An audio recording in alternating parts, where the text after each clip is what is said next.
خداوند یسوع مسیح میں آپ سب کی سلامتی ہو۔ میں آپ کو آج پھر ایک بار خوش آمدید کہتا ہوں، جس میں ہم نے یہ سیکھنا ہے کہ خدا کے ساتھ تعلق میں کیسے بڑھا جاتا ہے۔ پچھلے ہفتے ہم نے سیکھا تھا کہ کس طرح ہم اپنا جائزہ لیتے ہیں اور خدا کی رائے ہمارے متعلق کیا ہے اور ہماری رائے اپنے متعلق کیا ہے۔ اس میں واضح فرق محسوس کیا تھا اور پھر خدا نے اس کا علاج بھی بتایا تھا۔ تو آئیے، اس سے پہلے کہ آج ہم یہ جانیں کہ ہم خدا کو کس طرح جان سکتے ہیں، خدا کو جاننا آج کا ہیڈنگ ہے، تو خداوند سے دعا کرتے ہیں کہ وہ ہماری رہنمائی کرے تاکہ ہم اس کو بہتر طریقے سے سمجھ کریں۔ میں آپ سب کے لیے دعا کرنا چاہتا ہوں کہ خداوند آپ کو کلام کے گہرے بیدو سے آشکارا کرے۔ آئیے خداوند کے آگے اپنے سروں کو جھکاتے ہیں۔ خالق کائنات، اس جہاں کے بانی، آج خداوند میں تیرے سامنے حاضر ہوں، تو مجھے استعمال کر اور سننے والوں کو خداوند اپنا روح قدس دے تاکہ وہ خداوند تیرے کلام کو بہتر طریقے سے سمجھ سکے۔ میری مدد کر تاکہ میں خداوند اس کلام کو بہتر طریقے سے پیش کر سکوں۔ مانگتا ہوں تیرے پیارے بیٹے اپنے خداوند یسوع مسیح کے وسیلہ سے، آمین۔ آج ہم جانیں گے کہ خدا کو کس طرح جانا جاتا ہے۔ کیا میں خدا کو جانتا ہوں؟ مجھے یہ سیکھنا ہے کہ میں خدا کو جانتا ہوں یا نہیں جانتا۔ حفظ کرنے کی آیت یوحنا 17 باب اور اس کی 3 آیت ہے۔ کلام مقدس میں لکھا، اور ہمیشہ کی زندگی یہ ہے کہ وہ تجھ خدائے واحد اور برحق کو اور یسوع مسیح کو جسے تو نے بھیجا ہے جانے۔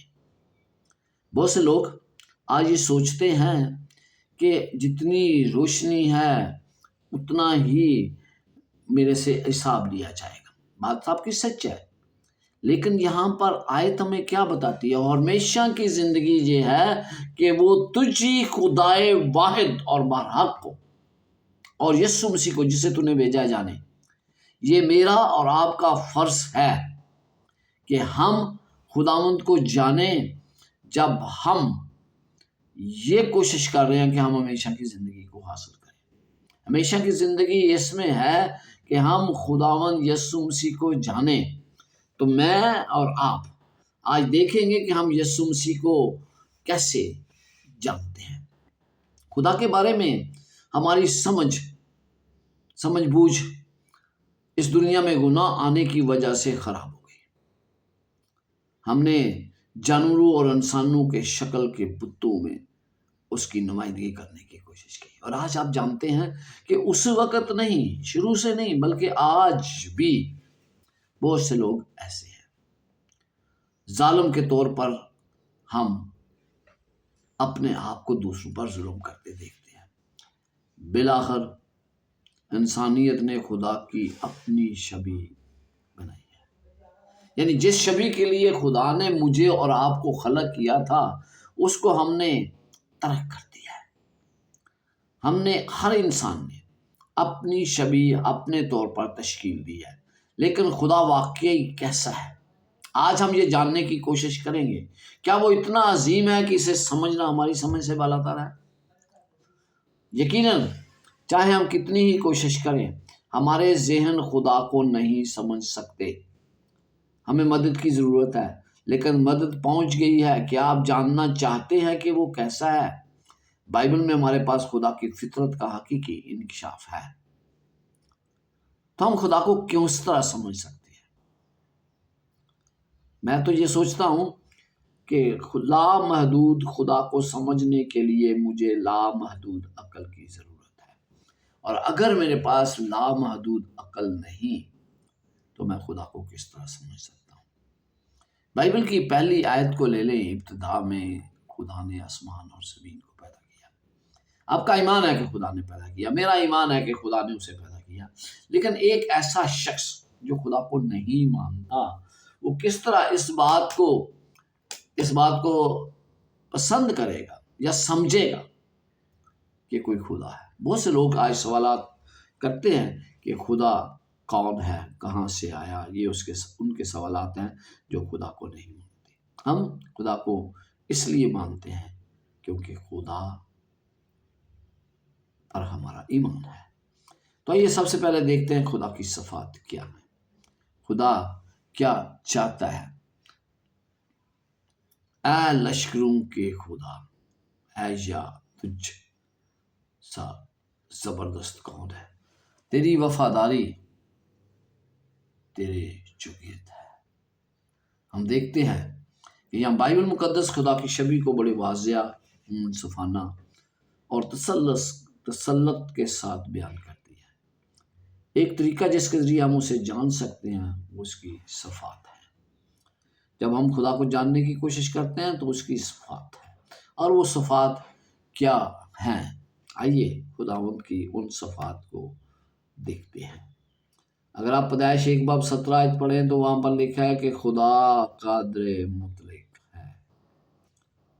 اگر آپ یوحنا 3:20 پڑھیں تو آپ کو پتہ لگتا ہے کہ خدا سب کچھ جانتا ہے۔ یشعیاء 46:10 آیت میں لکھا ہے کہ وہ مستقبل کے متعلق جانتا ہے کہ آنے والے وقت میں کیا ہوگا۔ پیشن گوئیوں کے ذریعے ہمیں پتہ چلتا ہے کہ کیا ہونے جا رہا ہے۔ ایک بائبل کا اسٹوڈنٹ ہوتے ہوئے مجھے پتہ ہے کہ ہم کس مقام پر کھڑے ہیں اور اس کے بعد کیا ہو رہا ہے۔ دنیا پانے والی آفات کے متعلق خدا نے ہم پر واضح طور پر بتا دیا۔ وہ راست باز ہے، اس کی راستی پر کوئی سوال نہیں ہوتا۔ رحم کرنے والا ہے۔ جب وہ اس زمین پر تھا تو اس نے لوگوں پر رحم کیا، ترس آیا اسے۔ وہ صبر ہے۔ بعض اوقات صبر کرنا بہت مشکل ہے۔ ایک اختیار مند شخص کے لیے صبر کرنا انتہائی مشکل ہے کہ وہ کس طرح لوگوں کے ساتھ سلوک کرتا ہے۔ لیکن یسوع مسیح نے جو آسمان اور زمین کا خالق اور مالک تھا اس کو چھوڑا، اس زمین پر آیا، اور پھر ہمیں پتہ چلتا ہے کہ وہ کتنا صبر کرنے والا ہے۔ لوگوں نے اس کو لعن طعن کیا، لیکن نہیں، خدا تسلی دینے والا ہے۔ تسلی مجھے اور آپ کو چاہیے۔ وقتاً فوقتاً جب ہماری زندگی میں ناگہانی صورت آتی ہے تو پھر تسلی دینے والا خدا ہوتا ہے، فضل دینے والا۔ وہ ہم پر فضل کرنے والا ہے، ہم پر رحم کرتا ہے۔ اگر ہم پر فضل نہ ہو تو ہم کسی طور پر بھی نہیں بچائے جا سکتے۔ معاف کرنے والا ہے۔ بائبل مقدس میں لکھا ہے گناہ کی مزدوری موت ہے، اور موت جو ہے وہ ہر اس شخص پر لاگو ہوتی ہے جس نے گناہ کیا۔ لیکن خداوند یسوع مسیح نے اپنی موت کے ذریعے اس گناہ کو دھو دیا، اور پھر مجھے اس نے معاف کر دیا۔ جب اس نے مجھے معاف کیا تو اس نے مجھے یہ حکم بھی دیا کہ میں دوسروں کو بھی معاف کروں۔ اگر میں دوسروں کو معاف نہیں کرتا تو خدا میرے گناہ معاف نہیں کرتا۔ وہ ایک شاہی خاندان سے تعلق رکھتا ہے، ہم بھی اسی سے ہیں۔ ابدی طور پر اس کی پیدائش ابدیت کی نشانی ہے کہ وہ اپنی اس دنیا میں پیدائش سے پہلے موجود تھا۔ شیطان نے خدا کے کردار کو تباہ کرنے کی ہر ممکن کوشش کی ہے۔ باغ عدن سے لے کر آج بھی وہ یہ اسی کوشش میں ہے کہ خدا کے کردار کو تباہ کیا جائے۔ دنیا کو دکھانے کی کوشش کیا کہ وہ خود غرض ہے، یعنی خدا خود غرض ہے۔ اس نے دنیا کو یہ دکھانے کی کوشش کی ہے جو صرف اپنی اچھائی رکھتا ہے، اور اس نے اس کا واضح ثبوت پیدائش 3 باب اور اس کی 4 اور 5 آیت میں دیا ہے۔ آئیے ہم 3 باب اور اس کی 4 اور 5 آیت پڑھتے ہیں۔ یہاں پر لکھا ہے، تب سانپ نے عورت سے کہا کہ تم ہرگز نہ مرو گے، بلکہ خدا جانتا ہے کہ جس دن تم اسے کھاؤ گے تمہاری آنکھیں کھل جائیں گی اور تم خدا کی مانند نیک و بد کے جاننے والے بن جاؤ گے۔ یعنی کہ خدا کے کردار کے متعلق اس کی رائے بہت مختلف ہے۔ خدا کا کردار کیا ہے؟ میں نے کہا خدا پاک ہے۔ یسعیاء 6 باب اور اس کی 3 آیت میں لکھا ہے، اور ایک نے دوسرے کو پکارا اور کہا قدوس قدوس رب الافواج ہے، ساری زمین اس کے جلال سے معمور ہے۔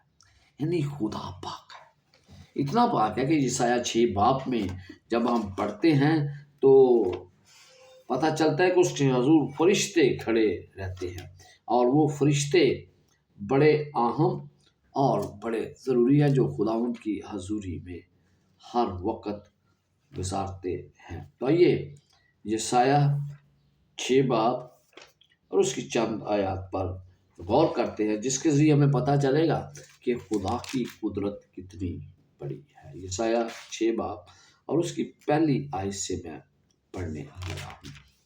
یہاں پر لکھا ہے، اس سال میں عزیہ بادشاہ نے وفات پائی، میں نے خدا کو اپنی ایک بڑی بلندی پر اونچے تخت پر بیٹھے دیکھا اور اس کے لباس کے دامن سے ہیکل معمور ہو گئی۔ یعنی کہ یہاں پر آپ دیکھتے ہیں کہ جب عزیہ بادشاہ نے وفات پائی تو یسایہ سوچ رہا تھا کہ اب کیا بنے گا، کیونکہ بڑا پاورفل بادشاہ تھا۔ تو خدا اس کو کیا دکھاتا ہے کہ وہ تخت پر بیٹھا اونچا مقدس میں تخت پر بیٹھا ہے، اور اس کے ساتھ ساتھ اس کے دامن سے ہیکل معمور ہو گئی۔ کس طرح دامن سے؟ دامن ایک چھوٹا سا کپڑے کا ٹکڑا ہوتا ہے، اس سے کہ اس کے زور سرافیم کھڑے تھے، اور پھر لکھا ہے کہ وہ پکار پکار کہتے تھے کہ رب قدوس قدوس قدوس رب الافواج۔ آئیے چھٹے باپ کی 5ویں آیت پڑھتے ہیں۔ تب میں بول اٹھا، مجھ پر افسوس، میں تو مارا گیا، میں تو برباد ہوا، اور کیونکہ میرے ہونٹ ناپاک ہیں اور نجس لب لوگوں میں بستا ہوں، کیونکہ میری آنکھوں نے بادشاہ رب الجلال کو دیکھا۔ اس وقت سرافیم میں سے ایک سگلا ہوا کولا جو اس نے دامنے پناہ سے مذبح پر سے اٹھا لیا اور اپنے ہاتھ کو لوٹتا ہوا میرے پاس آیا، اور اس سے میرے منہ کو چھوا اور کہا، دیکھ، اس نے تیرے لبوں کو چھوا، پس تیری بدکرداری دور ہوئی اور تیرے گناہ کا کفارہ کیا۔ یہاں پر آپ کیا دیکھتے ہیں؟ ایک فرشتہ سرافیم کا مطلب آگ ہے، اس نے کولا اٹھایا، اپنے ہاتھ پر رکھا۔ کس سے اٹھایا؟ آئے بائبل میں دیکھتے ہیں کس سے اٹھایا۔ لکھا ہے کہ اس نے ایک سلگا ہوا کولا جو اس نے دستے پناہ کس کو کہتے ہیں؟ پنجابی میں اس کو چمٹا کہتے ہیں۔ اس نے اٹھایا اور اپنے ہاتھ پر رکھا۔ کیوں اس نے اس سے اٹھایا؟ کیونکہ وہ خود آگ ہے، اور پھر اس نے ہاتھ پر رکھ لیا، جلنے کا تو کوئی نام و نشان نہیں ہے، اس لیے کہ خدا کی حضوری میں اس نے اپنے ہاتھ کو ننگا نہیں کیا۔ اتنا احترام کرتے ہیں، یعنی خدا کتنا پاک ہے کہ فرشتے بھی اس کی حضوری میں ناپاکی اپنے اندر نہیں لا سکتے۔ خدا کی حضوری میں کھڑے ہونے والے فرشتے ہمیشہ یہ کہتے رہتے ہیں، قدوس قدوس قدوس۔ اور ہم اس یسایہ 6 باب اور 3 آیت میں، اور پھر ہم مکاشفہ 4 باب اور 8 آیت میں پڑھتے ہیں۔ خدا کا یہ کردار خدا کے کردار کے ساتھ اتنا جڑا ہوا ہے کہ یسایہ نبی خدا کے نام کے طور پر استعمال کرتا ہے، وہ قدوس فرماتا ہے، یعنی وہ اس کو نام ہی یہ دیتا ہے، پاک، پوتر۔ پاک یا مقدس ہونے کا مطلب کیا ہے؟ اس کا مطلب ہے مخصوص کیا ہوا۔ خدا نے آپ کو الگ کیا، آپ کو مخصوص کیا ہے، اور پاک ہو تم۔ ہم اس وقت پاک اور مقدس ہوتے ہیں جب ہم برائی کو ترک کرتے ہیں اور خدا کا وہ کام کرتے ہیں جس کے لیے خدا نے ہم پر بھروسہ کیا۔ اگر میں برائی کو اپنے اندر سے ترک کر دوں تو ہی باتیں ہیں، اور پھر اس کا کام کروں، کیونکہ اس نے مجھ پر بھروسہ کیا ہے۔ اگر میں یہ کام کرتا ہوں تو پھر میں پاک ہوں. لیکن یہ خدا پر کس طرح لاگو ہوتا ہے؟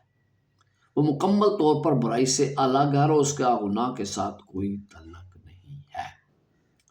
اس کا مطلب کیونکہ وہ پاک ہے، اس کی محبت پاک خالص ہے، اور پھر خود غرضی سے وہ اپنے آپ کو الگ کرتا ہے. کیونکہ وہ پاک ہے لہذا اس کی ہر جگہ موجودگی پاک، خالص اور خود غرضی سے الگ ہے. اس کا ہر کردار خالص اور پاکیزگی سے جڑا ہوا ہے. اس کے ذریعے ہم پتہ کرتے ہیں کہ خدا پاک ہے. دوسری بات، خدا محبت ہے. بڑا اہم ٹاپک ہے اور اس کے متعلق ہم اکثر بات چیت کرتے رہتے ہیں. پہلا یوحنا 4:16 ہے. جو محبت خدا کو ہم سے ہے اس کو ہم جان گئے اور ہمیں اس کا یقین ہے. جو محبت خدا کو ہے اس کو ہم جان گئے. یعنی میں محبت کے بغیر خدا کو نہیں جان سکتا. خدا صرف محبت یا محبت میں شریک ہی نہیں ہے، لیکن خدا محبت ہے. اگر میں یہ کہتا ہوں کہ میں خدا کو جان گیا ہوں اور محبت نہیں رکھتا تو پھر خدا کہتا ہے کہ تو جھوٹا ہے. یعنی مجھے خدا کو جاننا ہے. پاکیزگی کی طرح محبت خدا کی الہی فطرت کا اہم جز ہے. محبت کیونکہ خدا ہی محبت ہے. محبت کے تحت اس نے انسانیت کو خلق کیا، انہیں نر اور مادہ بنایا اور انہیں حکم دیا کہ ایک دوسرے سے محبت رکھیں. یہ ہے، اور اس کا اظہار آج بھی ہم اس دنیا میں دیکھتے ہیں کہ میاں اور بیوی میں محبت خدا نے خود رکھی تھی. اپنی محبت میں جب آدم اور حوا نے گناہ کیا تو اس نے انہیں امید دلائی. گناہ کیا انسان نے، چھپ گیا خدا سے، سوچ رہا ہوگا کہ اب مجھے سزا ہو جائے گی، لیکن خدا نے اسے امید دی. اس سے پہلے کہ سنایا جائے کہ اس نے غلط کام کیا ہے، خدا نے اس کو بتا دیا کہ تیرے لیے امید ہے اور انسانیت بچ جائے گی. یہ ہے خدا کی محبت. اب پیدائش 3 اس کی 9 اور 15 آیت دیکھیے گا. اپنی محبت میں خدا نے ابراہیم کے ساتھ عہد باندھا اور وعدہ کیا کہ اس کے وسیلے تمام دنیا کو برکت دے گا. پیدائش 26 اور اس کی 4 آیت. کیا دیکھتے ہیں؟ خدا کا منصوبہ صرف ایک انسان کے لیے نہیں تھا، انسان کا منصوبہ پوری دنیا کے لیے تھا. اس لیے وہ کہتا ہے کہ پوری دنیا کو برکت دے گا، لیکن کس کے وسیلے سے؟ ابراہیم کے وسیلے سے. پھر کہتا ہے اپنی محبت میں اس نے اپنا بیٹا ہم گناہگاروں کے لیے قربان کر دیا. یوحنا 3:16 آئے تو خدا نے دنیا سے ایسی محبت رکھی کہ اس نے اپنا اکلوتا بیٹا بخش دیا. او مائی گاڈ، خدا کتنی محبت مجھ سے کرتا ہے. کیا میں اس کی محبت کو جانتا ہوں؟ کیا میں اس کی محبت کا مشاہدہ کر سکتا ہوں جو مجھے بائبل کے ہر صفحے میں ملتی ہے؟ کیا میں اس قابل ہوں کہ اس کی محبت کو اپنی زندگی میں عملی طور پر اپنا لوں، اس کے کردار کو اپنا لوں؟